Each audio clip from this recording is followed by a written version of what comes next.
Hey everybody, it's Chainsaw Reacts back once again with a new series on the channel where I go through all the Metallica albums in release order and ranking all the songs in a tier list format, of course, through Tier Maker here. And we're here with 1984's Ride the Lightning, the second album from the band. And we're going to go through all the songs and put them in the ranking here from S to F. There's no F in this, I can tell you that for sure. And I don't think anything's going to land in the D mark. I think it's going to be C through S in my opinion, but we'll see what happens. We're going to go through all the songs and talk a little bit about them. Now, full disclosure, like I said in Kill 'Em All last week in terms of ranking all those songs, I'll say it once again. I'm not going based off like live performances and all that. Like, it's really boiling down to the actual song itself and where I think it personally ranks and all of that. So live performances and all that, like none of that contributes into this or how long the song has been out. It really boils down to the quality of the song. That's how I'm ranking it. So without further ado, let's get into now. Let's rank Ride the Lightning. Starting out, of course, with the intense, insane opener, Fight Fire with Fire. Heard this live in person back in 2009 at my very first Metallica concert, and I was so happy because I wasn't expecting Fight Fire with Fire. I was expecting Blackened or Battery, but I got Fight Fire with Fire. Blah. I just now woke up a few minutes ago. Sorry. Fight Fire with Fire as my fast track for that 2009 concert. Personally, I'm going to go with A.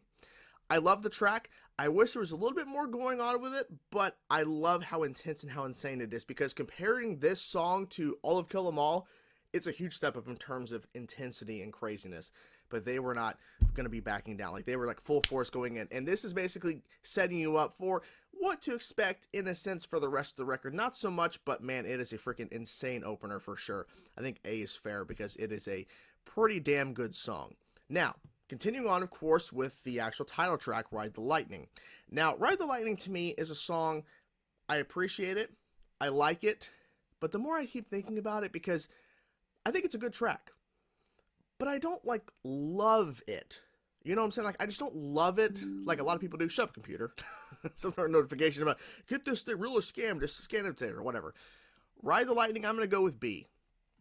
I might raise it up before the end of the video, but that may be blasphemy. I like the track. Because sometimes people see, like, ranking be like, oh, you hate the song. No, if I hated the song, it'd be like a D or an F, right, in the ranking here. I'm sticking with B.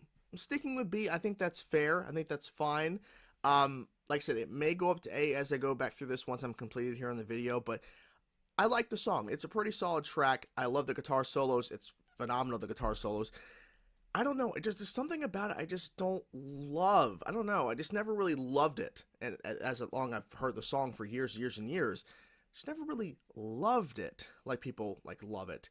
For Whom the Bell Tolls, simple, straight to the point, but it is iconic, and I love hearing it every single time it plays on the radio or when I listen to the album or a live performance. But we're going S. Going S tier. This song is, of course, a staple, but also it's a really heavy-hitting track. And it goes to show the huge difference here in terms of Metallica at this point, only a little bit into their career, their second ever release, with songs like Fight Fire with Fire, Ride the Lightning having this intensity, fast pace, a lot of stuff happening in the Ride the Lightning track alone, like a lot of different sections and parts and riffs. Fight Fire with Fire being insanely fast. For Whom the Bell Tolls being more pulled back, simple. It's a very simple song, but it is so effective. And I just instantly fell in love with it as soon as I heard it, and I can't get enough of the song. It is just so damn good, and it delivers. And you would think with a simpler track compared to the first two leading into this one, it wouldn't be as impactful. But it is. It's pretty damn impactful. For the Bell Tolls, freaking fantastic song. Fade to Black. I don't have to say it.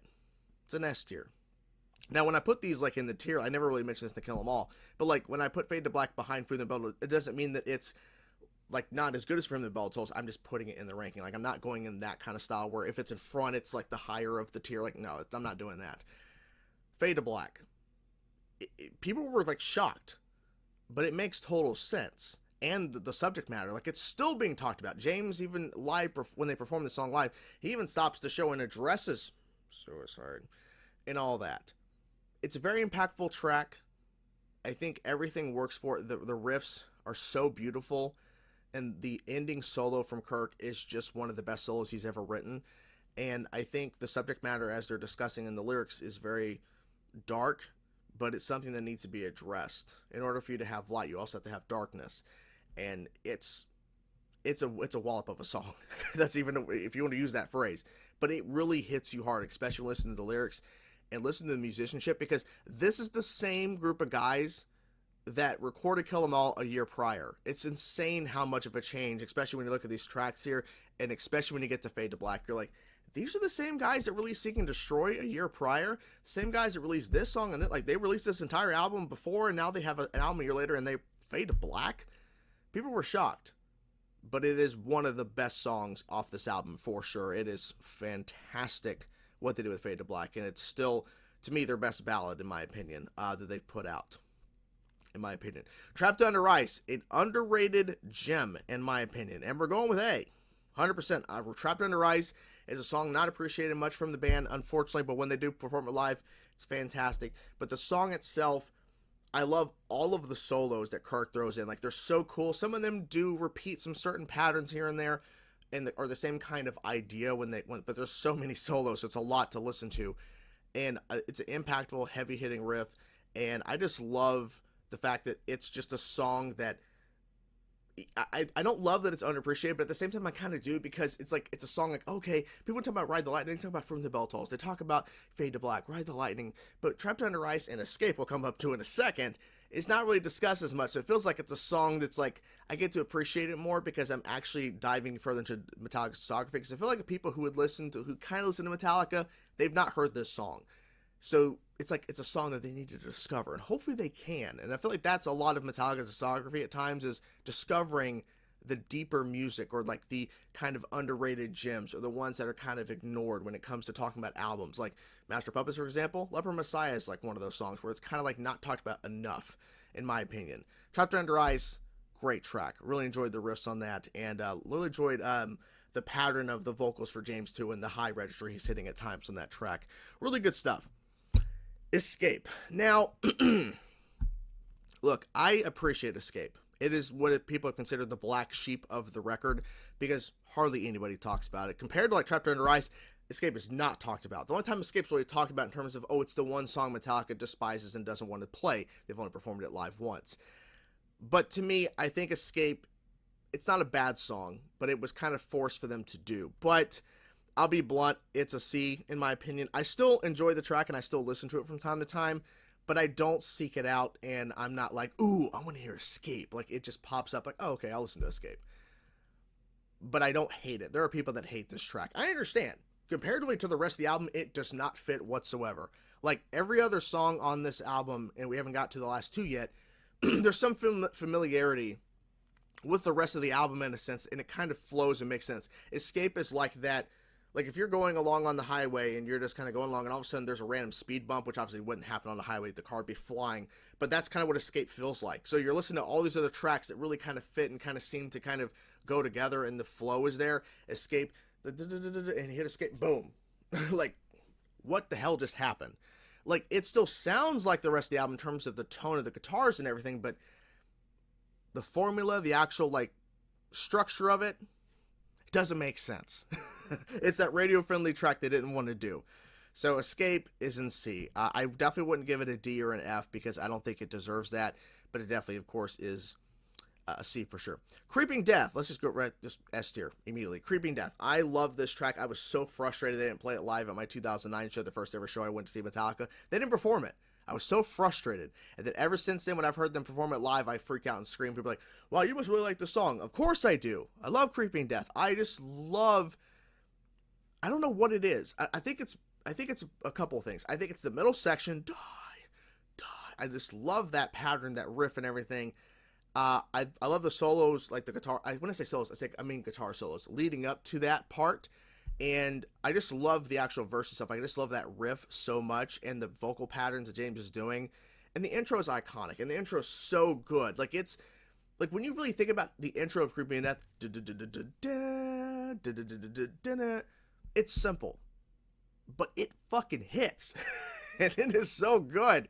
And it's another example of looking at the previous record of the songs they were writing in terms of the structures and how they were putting those songs together, and looking at just alone Creeping Death. Now you're looking at everything else. Creeping Death kills. It crushes.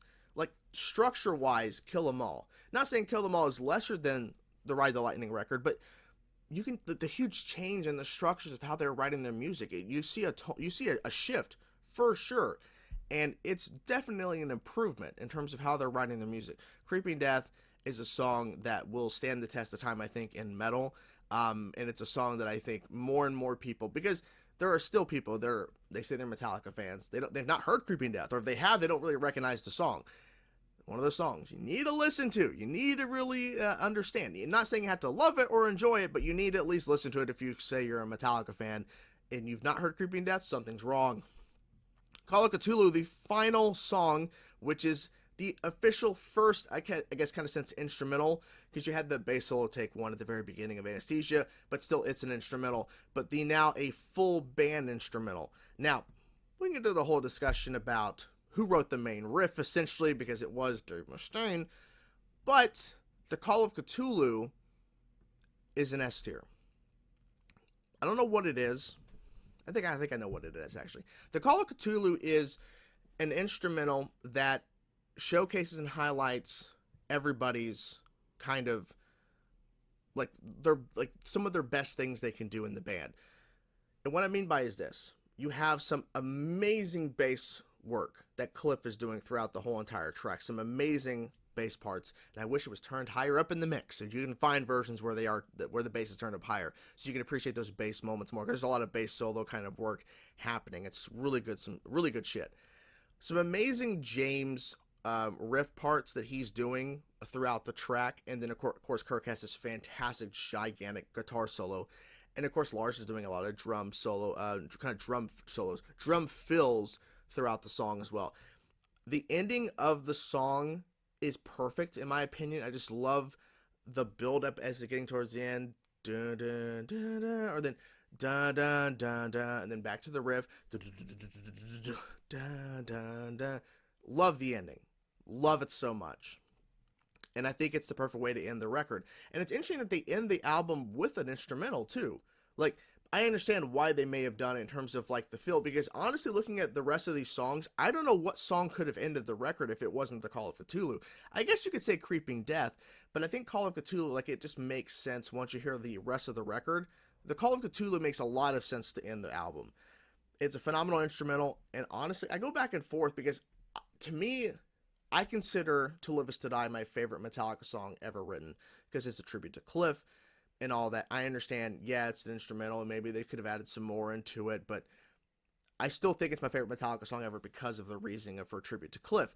But I think in terms of, if I had to be honest, I think the best instrumental might be the Call of Cthulhu. It could be Orion. It's really a toss-up.